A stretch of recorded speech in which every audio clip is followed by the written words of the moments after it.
खुदावंद के मुकद्दस पाक कलाम की तिलावत करेंगे। नए अहदनामा में से रोम की कलीसिया के नाम मुकद्दस पौलुस रसूल का खत है। रोमियो की कलीसिया के नाम मुकद्दस पौलुस रसूल का खत, उसका 5वां बाब है और उसकी आयत नंबर 6 से हम पढ़ेंगे। मुकद्दस पाक कलाम में इस तरह लिखा गया है, क्योंकि जब हम कमजोर ही थे तो ऐन वक्त पर मसीह बेदीनों की खातर मुआ।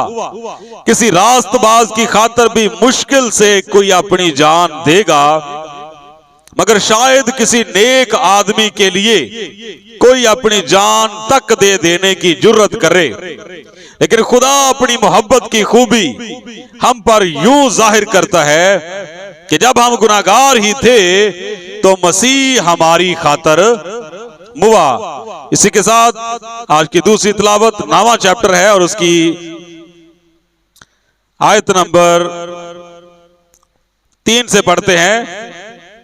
मुकद्दस कलाम में लिखा गया है, क्योंकि मुझे यहां तक मंजूर हो ताकि अपने भाइयों की खातर जो जिस्म के रूह से मेरे कराबती हैं, मैं खुद मसीह से महरूम हो जाता।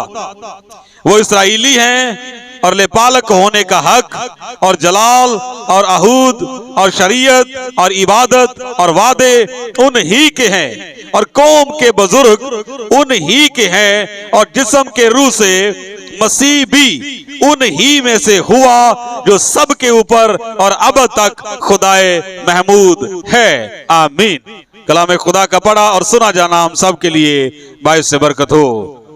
आमीन। सब तशरीफ रखिए जी। खुदावंद यीशु मसीह के पुरफजल और जलाली नाम में आप सबकी सलामती हो। खुदावंद की शुक्रगुजारी करते हैं कि आज का ये मुकद्दस दिन खुदावंद ने हमारी जिंदगी में बख्शा। और हम बात कर रहे थे एक ऐसे इतराज के मुतालिक जो दीन मसीहत पर किया गया है। और इतराज के बारे में मैंने आपको बताया कि इतराज क्या है, कि जो मसीहत है या ये जो मसीही तालीमात हैं, ये मसीह की दी हुई तालीमात नहीं है, बल्कि ये एक शख्स बनाम पौलुस, जो कि पहले सऊल नाम से मशहूर व मारूफ था और बाद में उसने अपने दूसरे नाम पौलुस से खुद को मुतारिफ करवाया। उसने एक ढोंग रचाया और मनगढ़ंत कहानी जो है वो जाकर लोगों को सुनाई कि खुदावंद यीशु मसीह दमिश्क की राह पर मेरे पे जाहिर हुए हैं, और लोगों ने उसका यकीन कर लिया। और उसके बाद उसने तालीमात देना शुरू की और वो तालीमात करते करते करते करते आज एक पूरा मजहब बन चुकी है और एक कौम की शक्ल इख्तियार लोग कर चुके हैं। और ये जितने लोग मसीहत का दावा करते हैं कि हम मसीही हैं, वो दर हकीकत मसीह के दीन की पैरवी नहीं करते, बल्कि एक पौलुसी मजहब है, उसकी तालीमात को वो फॉलो कर रहे हैं। तो इसके बारे में जो पहला हिस्सा है वो हमने फ्राइडे को समझा कि खुदा का कलाम जो है वो क्या सिखाता है। आज हम दूसरे हिस्सा पर गौर करेंगे कि उसी इतराज के साथ एक खास बात जो उस इतराज में रखी जाती है। इतराज ये भी किया जाता है कि पौलुस ने क्या किया, क्योंकि वो तो रसूल नहीं बोलते। पौलुस ने क्या किया कि मसीह की तालीमात को बदल के रख दिया। मसीह की तालीमात को बदल के रख दिया और नकली शागिर्द ने, जो कि नकली शागिर्द था मसीह का, नकली शागिर्द ने असली शागिर्दों की जगह ले ली। पौलुस के मुतल्लिक ये इतराज है कि नकली शागिर्द था वो, और उस नकली शागिर्द ने मसीह की तालीमात को बदलने के बाद असली शागिर्दों की जगह ले ली।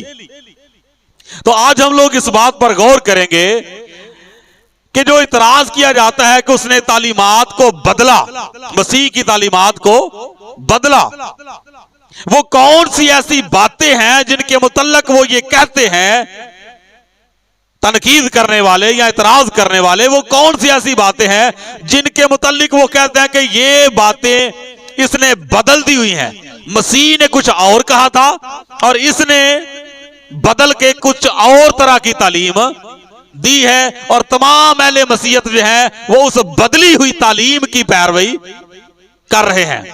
बात समझ में आ गई? तो अब हम उन दो बातों पर गौर करने वाले हैं जो बयान की जाती हैं कि ये दो बातें जो हैं ये उस शख्स पालूस ने एक ढोंग रचाया और तालीम को, मसीह की तालीम को बदल के रख दिया और लोगों तक ये बातें पहुंचाना शुरू की, और उसके बाद जो है लोग उसके फॉलोअर बन गए।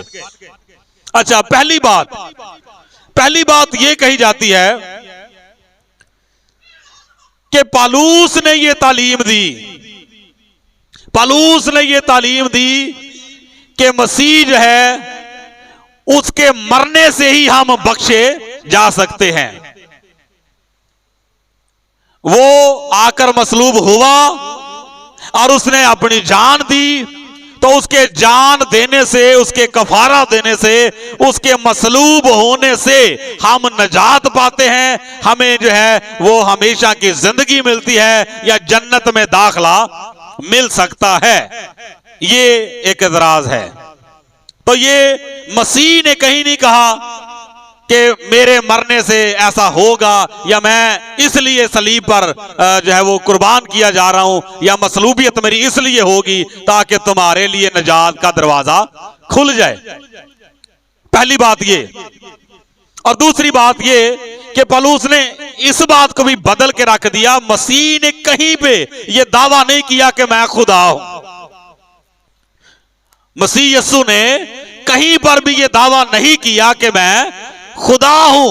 अनाजील अरबा में कहीं पर भी ये दावा नहीं किया कि मैं खुदा हूं। ये पौलुस ने लोगों के ज़हन में बात बिठाई, ये बात पौलुस ने लोगों के ज़हन में बिठाई कि वो खुदा है, वो खुदा का बेटा है, और उसी ने आसमान और जमीन बनाए, वही सब कुछ है, और उसी पे हमें ईमान लाना है। तो ये पौलुस ने बात जो है लोगों को सिखाई और लोगों के ज़हन में बैठ गई।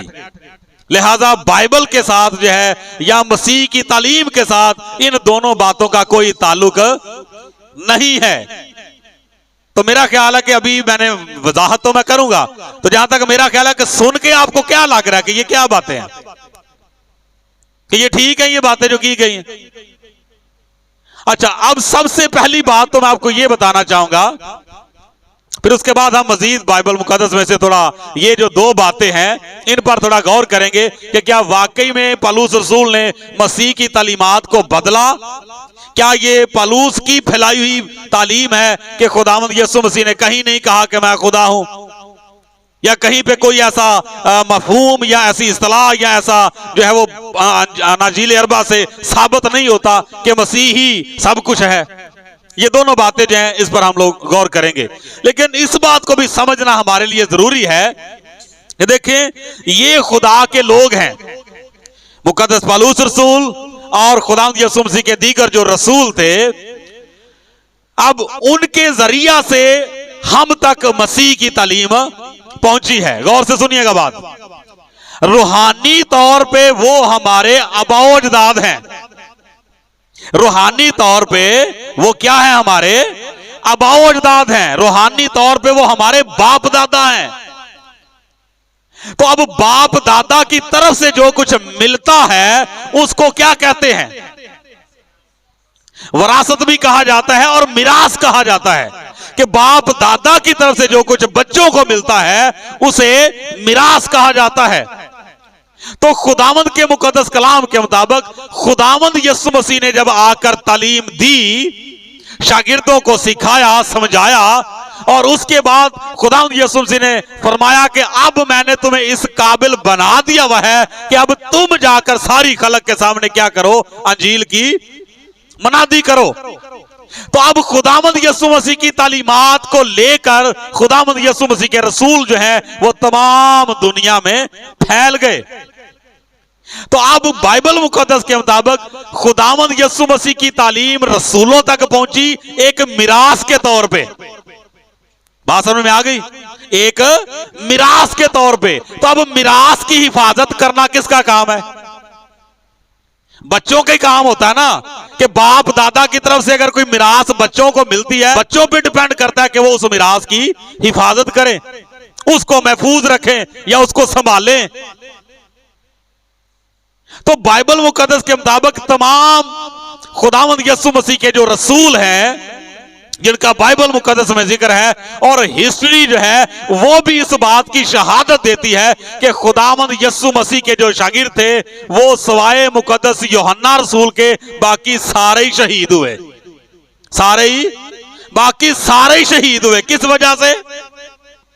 कि उन्होंने क्या किया? उन्होंने मसीह की तालीम का डिफेंस किया, दफा किया। खुदावंद यीशु मसीह की तालीमात जब वो लोगों में, गैर अक़वाम में लेकर जाते थे तो बड़े बड़े बहस तकरार होते थे, बड़े बड़े मनाजरे वहां पर शुरू हो जाते थे। कई कई दिन, महीनों तक जो है वो बहसें चलती थी। तो अब आप मुझे बताइए कि तमाम रसूल जो हैं वो जब बहस मुबासे करते थे गैर कौमों में, लोग, ये नहीं था कि लोग उस टाइम पे बुद्धू थे, ऐसा नहीं था।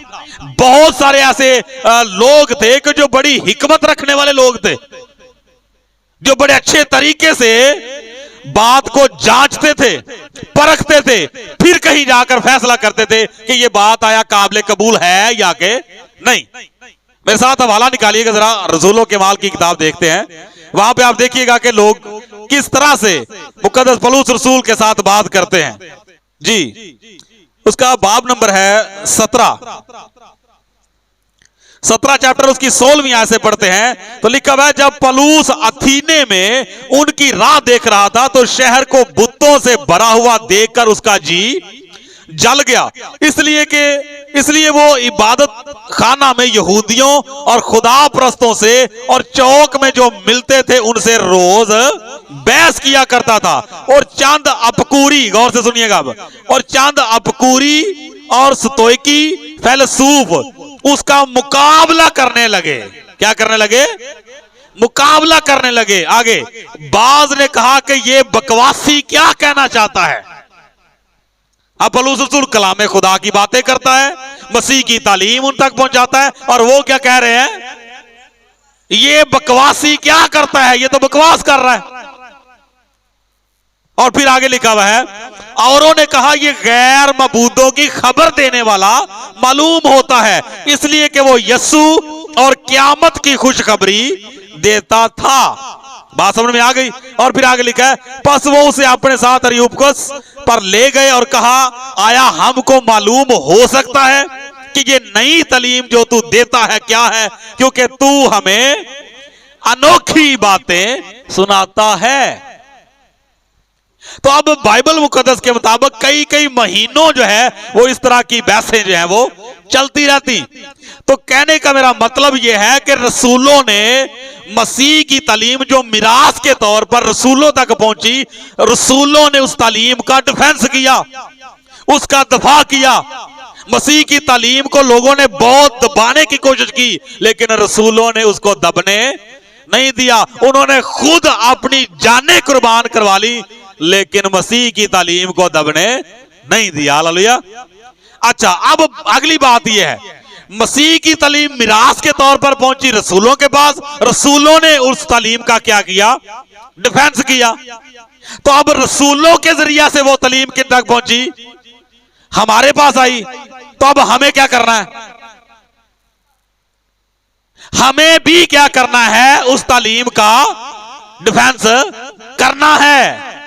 और फिर उसके बाद देखिए, ये खुदा के लोग हैं, उनकी रास्तबाजियां, उनका करदार, जो ये करदार की बात हो रही है, ये करदार की बात हो रही है। और मैं पहले बता चुका हूं कि रसूल जो हैं वो रूहानी तौर पे हमारे अबाउजदाद हैं।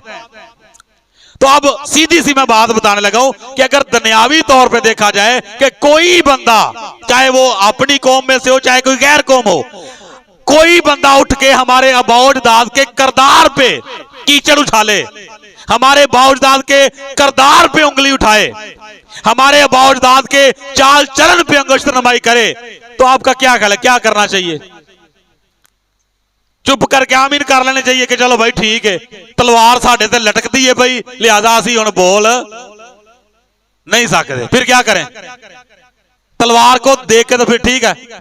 दुनियावी बाप की बात हो तो कहते हैं अच्छा जो होएगी फिर वेखी जाएगी। यार ये ना 4 महीने को अंदर रहवांगे कोई नहीं मसला, इन्हों पर कुली का भावे कख ना रहे, पर चुविया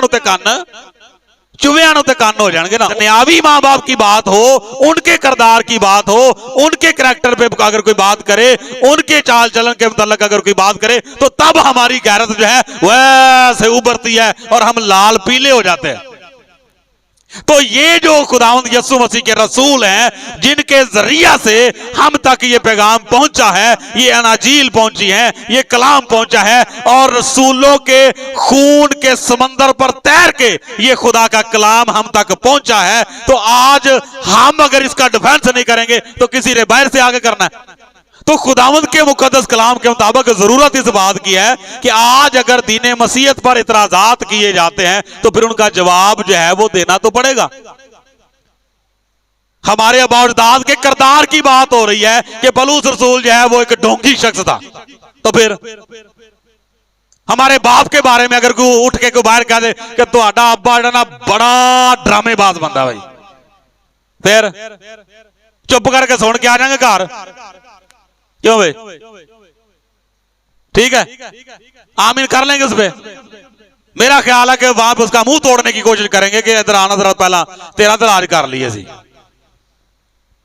तो अब यहां पर ये जो बात मैं आपको बता रहा हूं, ये वीडियो में मैं लिंक भी दे दूंगा कि किस वीडियो में ये जो है वो सारा दिया गया, वो वीडियो भी आप सुन लीजिएगा, ठीक है? जो हजरत एतराज कर रहे हैं उनकी गुफ्तगू भी आप सुन लीजिएगा कि वो किस तरह से बात करते हैं। तो अब देखें कि मुकद्दस पौलुस रसूल के बारे में क्या कहा जा रहा है, जो खुदावंद का एक बहुत ही बरगजीदा बंदा है, जिस पर खुदा ने अपने इल्हाम को जाहिर किया, अपने मुकाशफात को जाहिर किया, और मुकद्दस पौलुस रसूल के बारे में कहा जा रहा है कि उसने क्या कर दिया है, मसीह की तालीम को बदल के रख दिया। मसीह ने कहीं नहीं कहा था कि मेरे मरने से तुम्हें नजात मिलेगी, इसने लोगों को सिखाया, इसने लोगों को बताया कि उसके मरने से जो है वो तुम्हें शिफा मिली है, उसके कफारे के बगैर तुम्हारी बख्शिश ही नहीं है। तो अब हम देखेंगे कि पौलुस रसूल ने तो ये बात कर दी। ये 2 तलावतें मैंने इसलिए करवाई हैं ताकि दोनों बातें जिन पर इतराज किया गया है वो हम जांच करें कि आया खुदावंद यीशु मसीह ने ये बातें की हैं या कि नहीं। तो फिर उसके बाद हमें पता चलेगा कि मसीह की तालीम और पौलुस रसूल की तालीम जो है उसमें मुआवजा करने के बाद पता चलेगा कि क्या उसने बदला है या कि वर्ड टू वर्ड वही चीज जो है वो लोगों को समझा रहा है। खुदावंद के कलाम के मुताबिक देखते हैं, मेरे साथ निकालिएगा, मुकद्दस लूका की इंजील है 19वां चैप्टर, उसकी आयत नंबर 10। यहां पर क्या लिखा है, क्योंकि इब्ने आदम खोए हुओं को ढूंढने और नजात देने आया। ये किसने कहा, किसने ये बात की है? खुदावंद यीशु मसीह ने। अब पौलुस रसूल इस वक्त है, पौलुस रसूल तो अभी यहां पर नहीं है, अभी तो वो रसूलों का हिस्सा भी नहीं बना, अभी तो उसके बारे में उसको पता भी कोई नहीं, अभी तो उसने जुल्म ज्यादती करना भी शुरू नहीं किया। तो खुदावंद यीशु मसीह ने खुद आकर ये बात की है कि इब्ने आदम यानी कि मैं खोए हुओं को ढूंढने और नजात देने के लिए आया हूं। समझ आ गई बात की? तो खुदावंद यीशु मसीह ने खुद ये बात की कि मैं आया ही नजात देने के लिए हूं। फिर उसके बाद मुकद्दस यूहन्ना रसूल की इंजील है और उसका पहला चैप्टर, उसकी 29वीं आयत में क्या लिखा हुआ है, दूसरे दिन उसने यीशु को अपनी तरफ आते देख कर कहा। किसने? यूहन्ना बपतिस्मा देने वाले ने, मुकद्दस यूहन्ना इस्तबागी जो खुदा का बहुत बड़ा नबी था। दूसरे दिन उसने यीशु को अपनी तरफ आते देख कर कहा, देखो ये खुदा का बर्रा है जो दुनिया का गुनाह उठा लिए जाता है। अब आपका क्या ख्याल है कि मुकद्दस यूहन्ना इस्तबागी को भी समझ नहीं आई? उस पे भी इतराज कर दे, फिर चले पौलुस रसूल पे तो इतराज कर दिया ना, तो मुकद्दस यूहन्ना इस्तबागी के ऊपर भी इतराज करें जो हजरत यहिया के नाम से जाना जाता। उस पर भी इतराज कर दे कि उसने भी ये गलत कहा था कि ये जो है गलत बात है कि ये गुनाह उठा लिया जाता। तो खुदावंद के मुकद्दस कलाम के मुताबिक इसी बात को फिर आगे चल के हम देखते हैं, खुद खुदावंद यीशु मसीह ने क्या फरमाया है जी। यूहन्ना की इंजील है और उसका 10वां बाब है और 15 ऐसे लिखा हुआ है, इसी तरह मैं अपनी भेड़ों को जानता हूं और मेरी भेड़ें मुझे जानती हैं और मैं भेड़ों के लिए अपनी जान देता हूं। कौन कह रहा है? खुदावंद यीशु मसीह क्या कह रहे हैं कि मैं अपनी जान देता हूं। किसके लिए? अपनी भेड़ों के लिए। समझ आ गई बात की? और फिर आगे, और मेरी और भी भेड़ें हैं। गौर कीजिएगा इस जुमले पे, और मेरी और भी भेड़ें हैं जो इस भेड़ खाना की नहीं, मुझे उनको भी लाना जरूर है। हालेलुया। इसका क्या मतलब निकला जी? कि कुछ तो भेड़ें ऐसी हैं कि जिनको मेरी समझ आ गई है, उनके लिए तो मैं अपनी जान देता हूं। तो कुछ और भेड़ें भी हैं जो इस भेड़ खाने की नहीं है, उनको भी मुझे इस भेड़ खाने में लेके आना जरूर है। तो इसलिए मैं उनके लिए भी अपनी जान देता हूं। तो लिहाजा कफारा जो है वो आलमगीर कफारा बन जाता है। ये बात समझ में आ गई कि और भेड़े भी हैं जिनको लाना जरूर है। तो वो कफारा इस वजह से फिर आलमगीर कफारा बन जाता है कि अब जितनों ने उसे कबूल किया उसने उन्हें खुदा के फरजंद बनने का हक बख्शा। इस तरह से ये कफारा आलमगीर कफारा बनता है जी।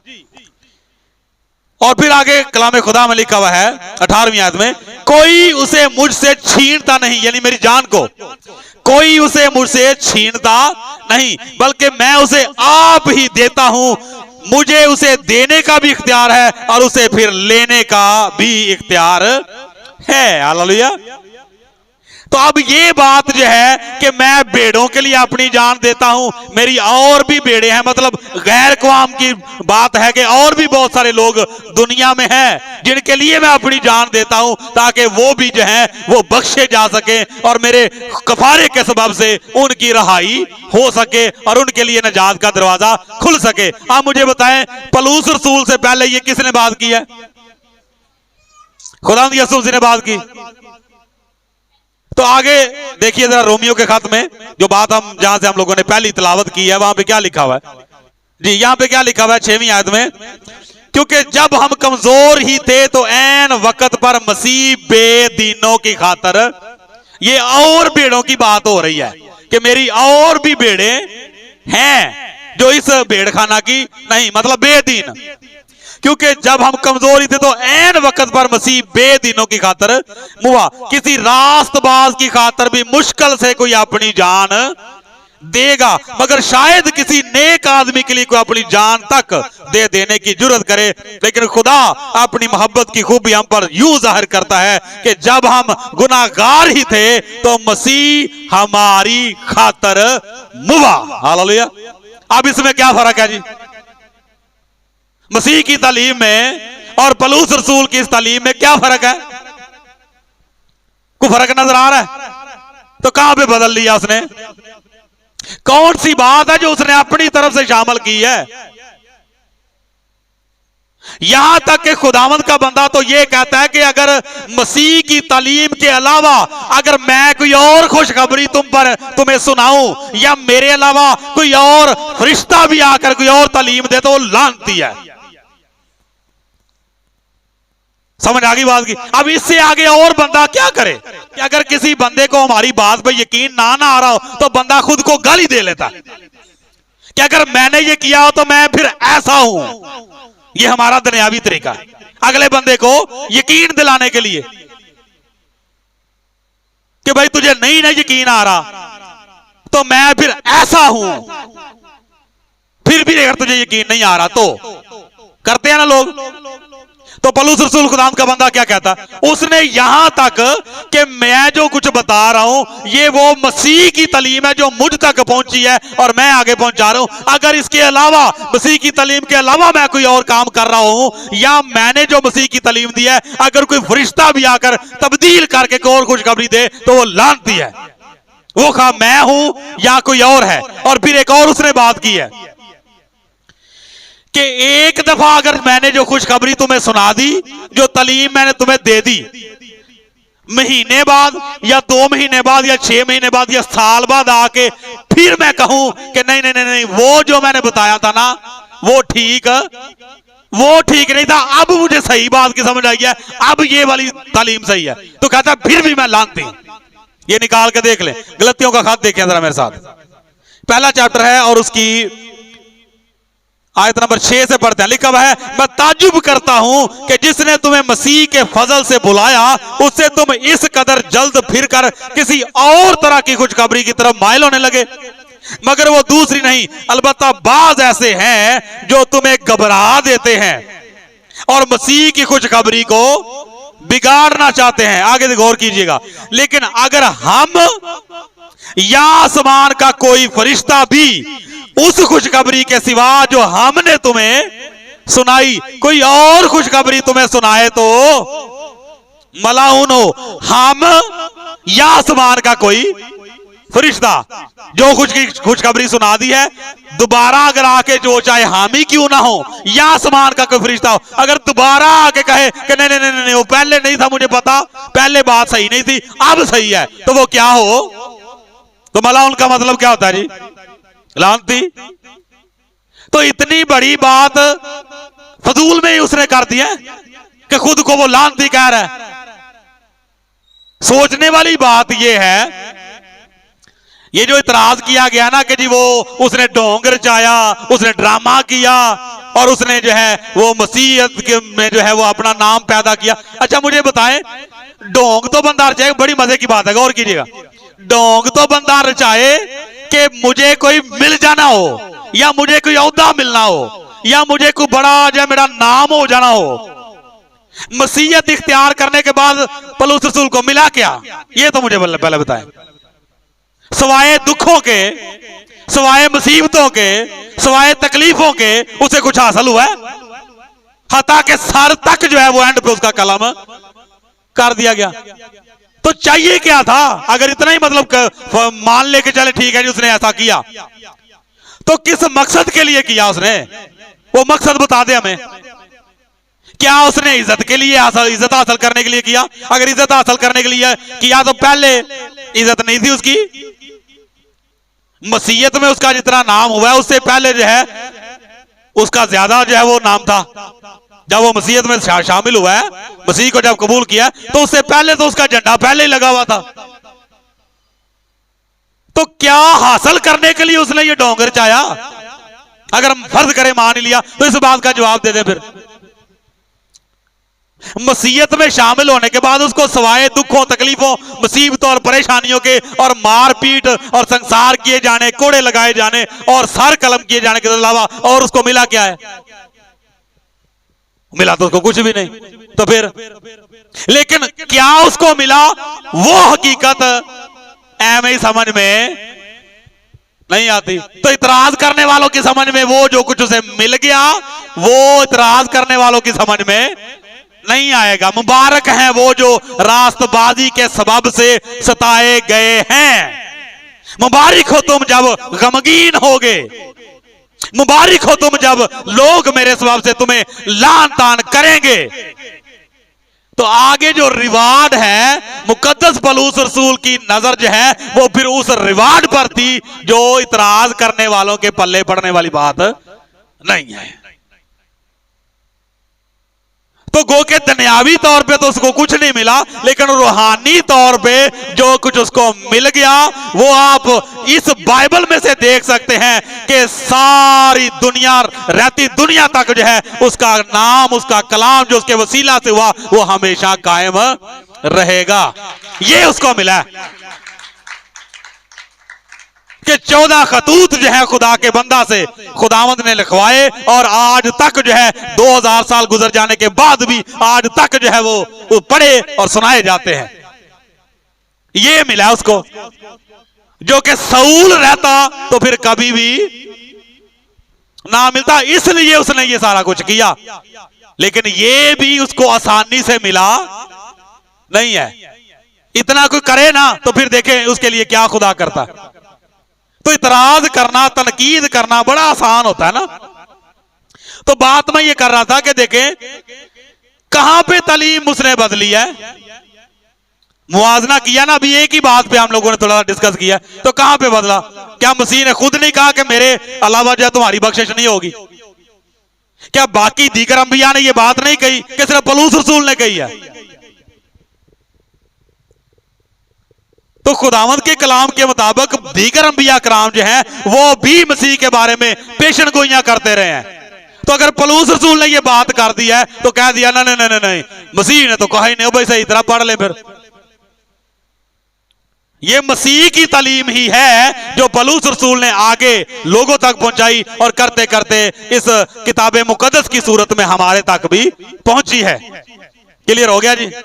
दूसरी बात कि जी मसीह ने तो कहीं पे ये दावा नहीं किया, कहीं पे भी ये नहीं कहा।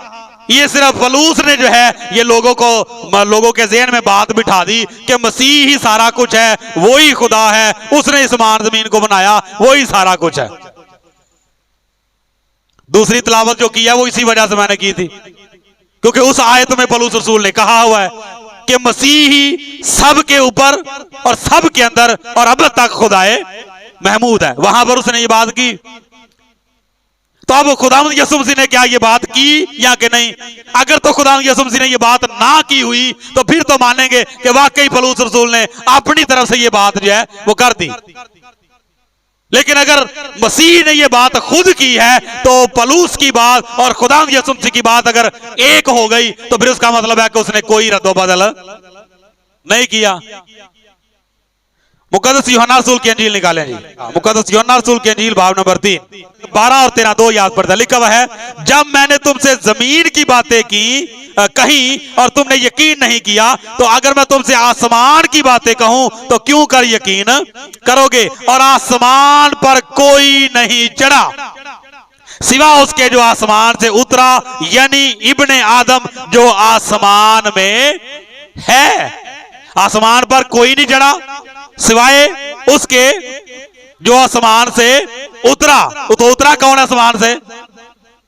किसी नबी के बारे में यह बात नहीं कही गई, ये अल्फाज नहीं इस्तेमाल किए गए कि वो आसमान से उतरा। ये अल्फाज फकत जो है खुदावंद यीशु मसीह के लिए इस्तेमाल किए गए हैं कि वो आसमान से उतरा। सारे अंबिया कराम पैदा हुए मां के पेट से, गो के खुदावंद यीशु मसीह भी मुकद्दसा मरियम के बतन अक़दस से पैदा हुए।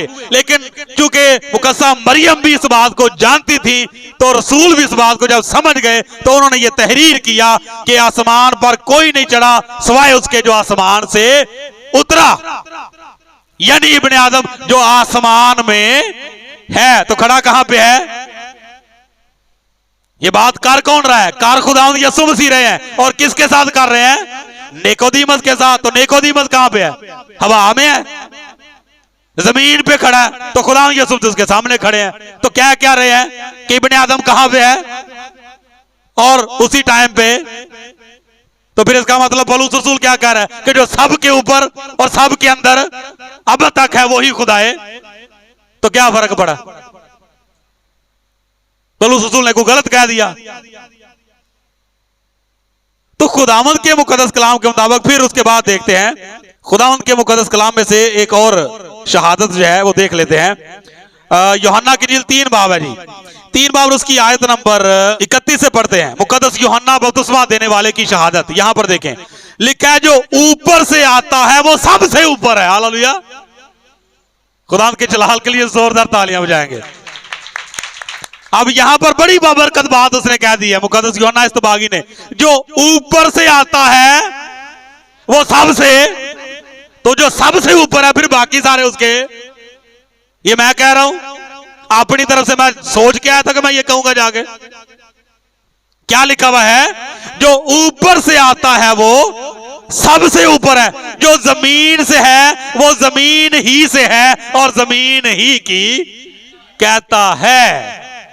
तो इतराज करने वाले कहां से हैं? ऊपर से हैं कि जमीन से हैं?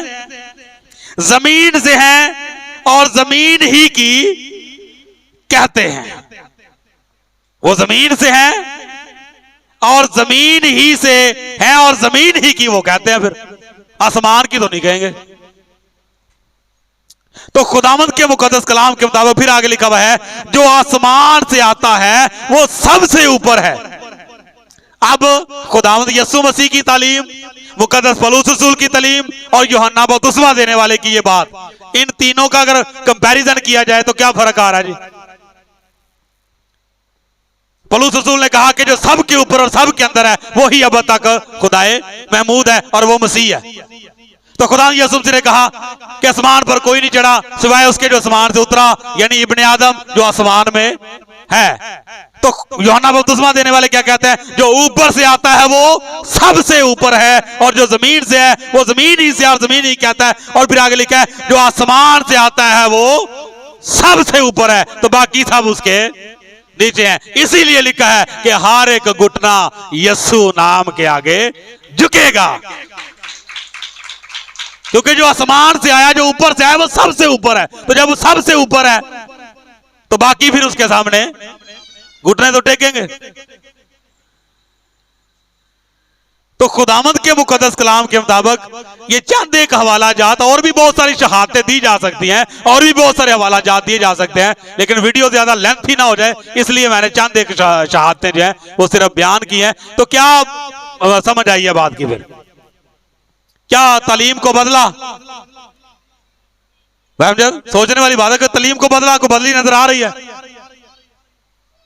फिर उसके बाद खुदा यीशु मसीह ने क्या कहा कि ये प्याला मेरे उस खून में नया अहद है जो तुम्हारे वास्ते। किसके वास्ते? तो जो भी बाइबल पढ़ेगा वो जब ये पढ़ेगा कि लिखा हुआ है तुम्हारे वास्ते, तो बात किसकी तरफ जाएगी? उसकी तरफ ही जाएगी। जो भी पढ़ेगा उसकी तरफ ही जाएगी। तो पौलुस रसूल ने इब्रानियों के खाते में क्या कहा? पौलुस रसूल ने भी तो यही कहा कि मुमकिन ही नहीं कि बैलों और बछड़ों के खून से बंदा पाक हो जाए। तो फिर को फर्क पड़ गया। फिर पतरस रसूल खुदा का बंदा क्या कहता है कि तुम्हारी मखलसी, तुम्हारा छुटकारा, तुम्हारी रहाई इन फानी चीजों यानी सोने चांदी रुपए पैसे से नहीं हुई, बल्कि उस पाक और बेअब बर्रे के पाक लहू से हुई है। तो फिर फर्क कहां पे आ रहा है? अब बाकी रसूलों की तालीम भी शामिल कर ली, पौलुस रसूल की तालीम भी शामिल कर ली, अहद अतीक के मुकद्दस यूहन्ना इस्तबागी की तालीम भी शामिल कर ली। खुदा यीशु मसीह की तालीम के साथ जब अटैच किया तो कोई रत्ती बार भी फर्क नहीं आया। तो कहां पे बदल गई?